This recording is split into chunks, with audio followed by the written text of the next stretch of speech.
Kolhapur road Vardhman plaza मागे अपार्टमेंटमध्ये चौथ्या मजल्यावर आग लागून सुमारे 3 लाखाचे नुकसान। काल शनिवारी मध्यरात्री 2:30 वाजण्याच्या सुमारास कोल्हापूर रोड वर्धमान प्लाझा मागे अपार्टमेंटच्या चौथ्या मजल्यावर सय्यद कुटुंब राहतात। त्यांचे कूलर शॉर्ट होऊन आग लागल्याची शक्यता वर्तवली जात आहे।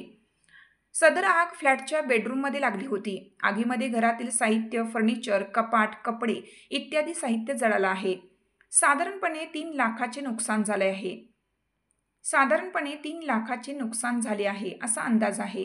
आग लागल्याचे लक्षात येताच सर्वांना सुरक्षित बाहेर काढण्यात आलं। आग लागल्याची माहिती शेजाऱ्यांनी अग्निशामक दलाला कळवली। तात्काळ घटनास्थळी अग्निशामक दलाने पोहोचून आग आटोक्यात आणली। फ्लॅटधारकांनी इमारतीत फायर एक्स्टिंग्विशरद्वारे तसेच केलेल्या अग्निशामक यंत्रणेने हायड्रंट सिस्टीमने पाईप व नोझल लावून आग विझवण्याचा प्रयत्न केला होता, परंतु आगीच्या ज्वाळा झळत असल्यामुळे व धूर